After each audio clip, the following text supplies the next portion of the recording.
Hi everyone, it's Aisha Beau here, and girl, it's been 5 years since my big chop.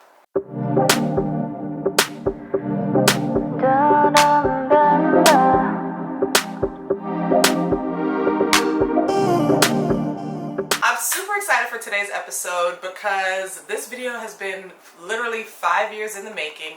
It has been a long time coming since I did my big chop where I cut off all of my hair and decided to start over fresh. If you've been rocking with me now for the past 5 years, you know that prior to doing the big chop, I transitioned for several months from relaxed hair, and I had like a little bit of my hair grown out. I started to get a little bit of new growth, and at a certain point I was like, you know what, I'm just gonna go for it. I'm going to learn how to do my hair, work with a new texture, and I'm just gonna cut it all off and truly start from scratch. And that I did, and now we are 5 years in the making, and I proudly have a glorious fro that I absolutely love and that a lot of you have grown to love as well. I am a lifestyle influencer, but I gained a lot of my popularity on YouTube due to my natural hair tutorials and just showcasing my journey as I, became a naturalista.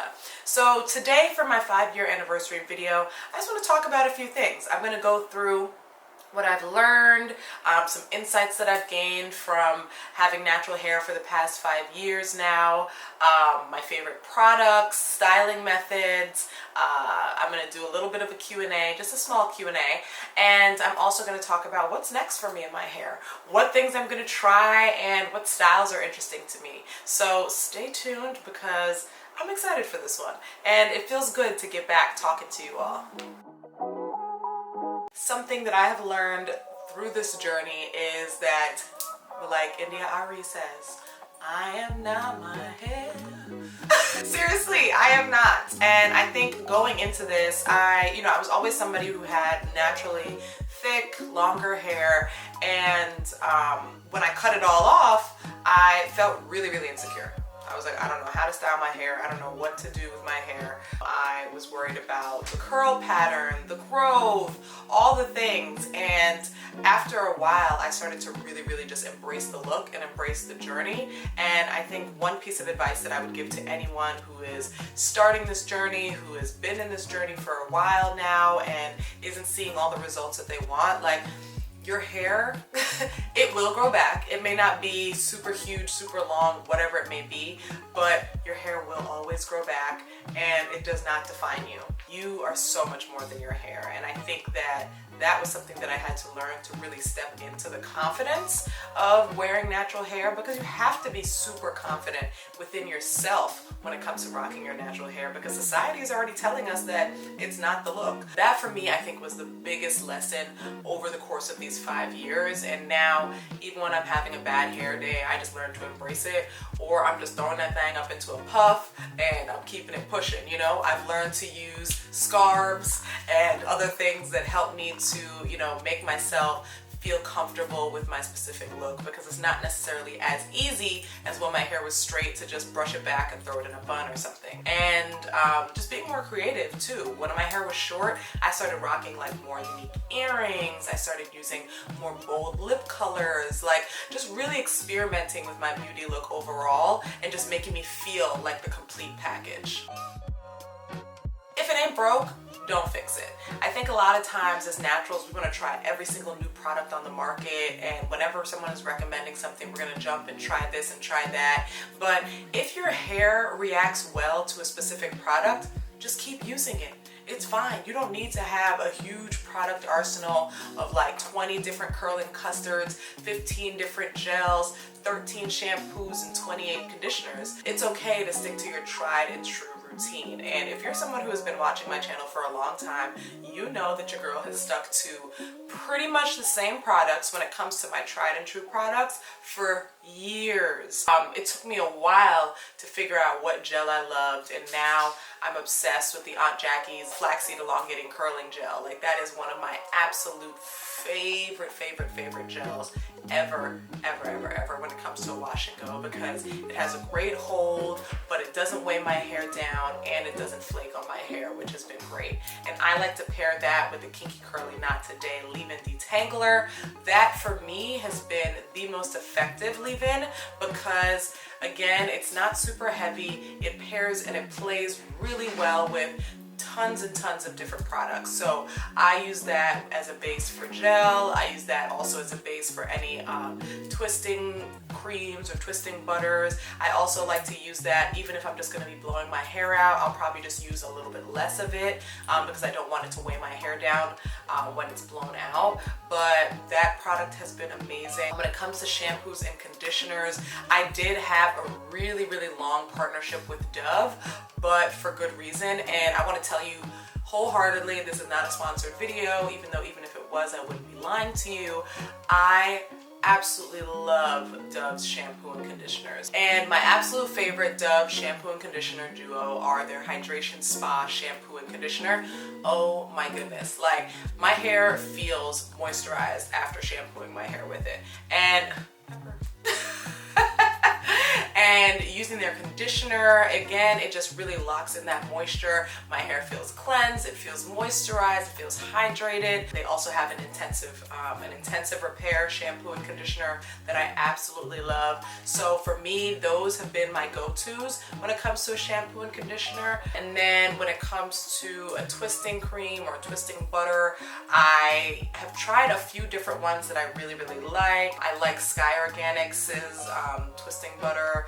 I really like the Carol's Daughter Cocoa Creme Coil Enhancing Moisture Butter. That's the one that I used for this twist out that I have right here. Carol's Daughter, I absolutely love a lot of their oils. Oh my gosh, Carol's Daughter has some really great oils that I use to put on my hair strands to keep my hair moisturized during the week because it's really important that you retain that moisture as the week goes on. I think a lot of times we feel like we can wash and style our hair and then, you know, we just leave it be for the rest of the week, aside from taking it out of our bonnets and whatnot. But that has been really great for me. Dr. Miracles has some really great deep conditioners. It has a great deep conditioner that I really love and that I feel is like really good at helping to repair my hair. So we're going to segue now into my styling and switching up my routine.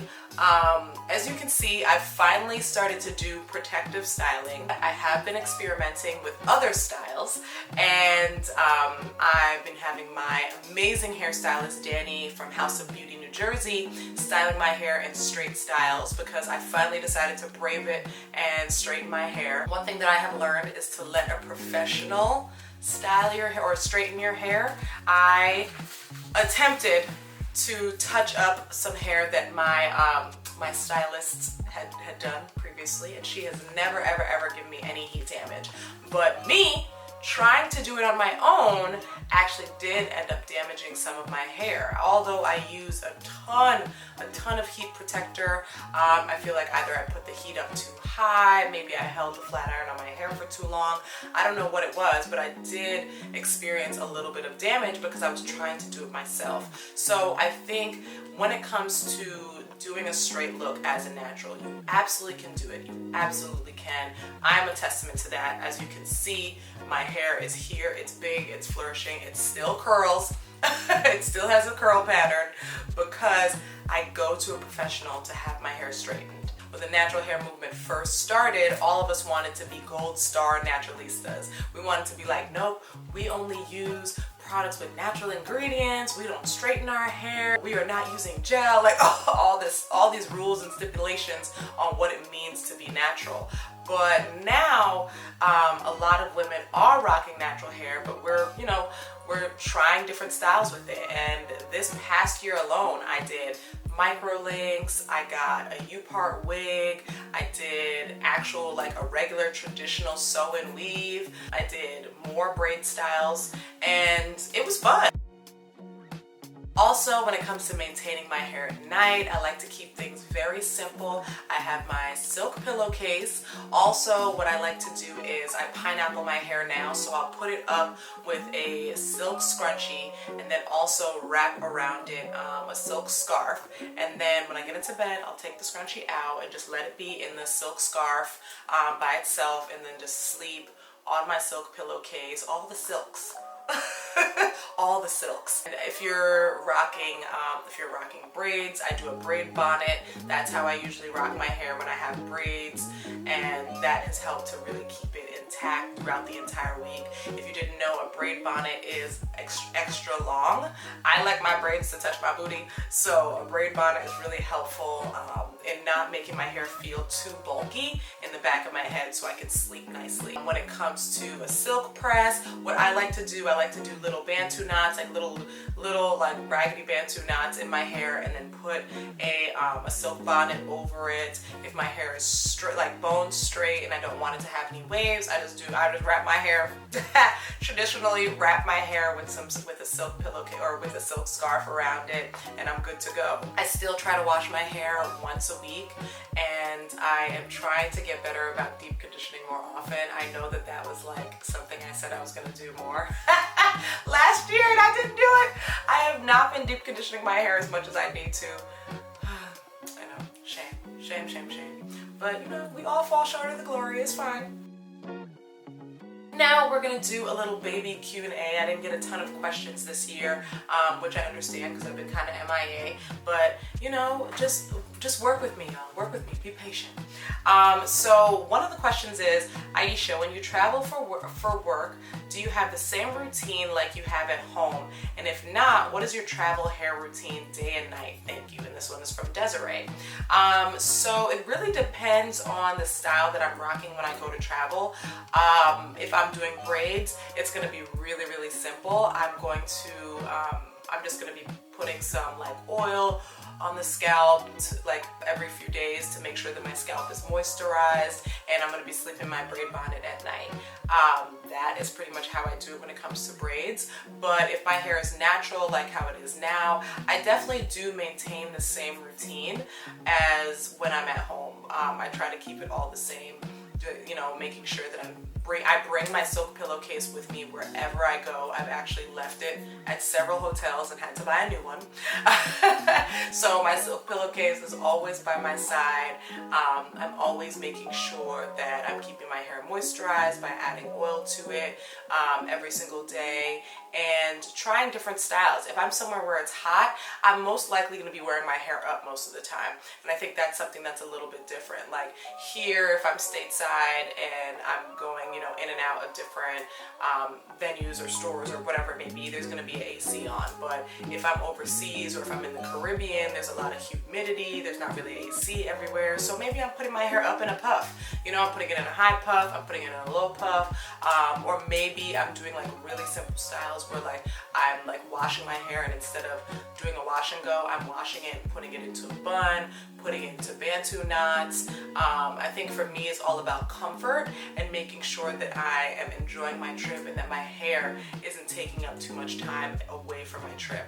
Also, I think I'm a lot more lax when it comes to my natural hair while I'm away on vacation. Like if my hair starts to get really frizzy and it looks the way that I would normally, that would signal to me that I need to, you know, wash it and start it over, I actually will just leave it for a few more days and just let it be wild and live its best life. I think that it's really important that when you're on vacation, you're really trying to enjoy yourself, because, you know, this is the only life you get to live, and you probably paid a ton of money to be there, so you don't want to spend hours and hours doing your hair while you're there. Another question that I received is, do you still take Nutrafol vitamins? I've ordered 2 bottles. For some reason, they did not agree. Hair is beautiful. And that one's from Michelle. And I do actually still take Nutrafol. I haven't been as consistent, but I do take it like several times a week. Usually I would take it every single morning, but I actually haven't been so great with my vitamins lately. But Nutrafol is definitely a vitamin that I take regularly. For me, and what I want to stress and emphasize is that Nutrafol is not like the brands like Hairfinity or whatever, where they promise you that it's going to make your hair grow. Nutrafol is a hair health supplement. So what it's going to do is it's going to try to help your hair from within, so that it's healthy as as it grows and as you style it. So what I'm seeing is less shedding while I'm detangling. My hair feels thicker, it's more, there's more elasticity, it's shinier, that kind of thing. I think that's the benefit that you're really going to see from Nutrafol. Also, I recommended Nutrafol to my mother-in-law, and because she was seeing some hair thinning, and she's been using it now for over a year, and she really, really loves the results because it definitely has helped her hair in getting thicker again and seeing that shine and that, again, elasticity and strength. So if you're looking to really strengthen your hair, truly strengthen it, I definitely recommend Nutrafol. It's expensive, but it's absolutely worth it. And again, I've been using it for years. I don't even work with them anymore, and I'm still using it. What's next for my hair? So I think, so I've tried out a ton of straight styles this summer, and I think I want to continue to go between straight and curly because I like the difference in the look. I've noticed I have more brand partnerships though when my hair is curly, like a lot more brands want to work with me because of my curly hair, even if it's not a hair brand. But I do love the straight hair because it's easier for me to maintain. Again, it's such a nice switch up because for 5 years I've had curly hair. So I definitely want to play around with a few more silky straight styles. I actually want to do more ponytails and more updos. I think that could be really interesting for me. I gotta show off this face card, you know what I'm saying? I think more ponytails. I also want to play around with color a little bit more. Again, not coloring my hair. But coloring the play hair that I'll put into my head. And I actually do want to try a short wig. So braid up all my hair and just do like a really short wig, maybe like a little pixie cut or something like that, and see how it looks. But yeah, those are some things that I have on the horizon for my hair and that I think could be fun. And again, I just want you to have fun in this natural hair journey. I know that it's tough and the maintenance can be so hard and daunting at times, but think of your natural hair routine as your self-care routine. Show yourself kindness and patience. The same with your hair. Show your hair kindness, patience, grace. Give gratitude also that you do have hair to style, and use it as a way to find a deeper love within yourself. And I think that this journey will be so much better for you. Thank you so much for watching this week's video. I hope that you enjoyed it as much as I enjoyed putting it together. And stay tuned for many more videos from me, more lifestyle, beauty, fashion, all of the above on my channel. Thank you again for watching. If you have any questions, comments, concerns, or feedback, please be sure to leave them in the comments section below. If you haven't already, be sure to subscribe and hit that bell icon so you know when my next video goes live. Also, make sure that you hit that thumbs up, and thank you again for watching. Until next time.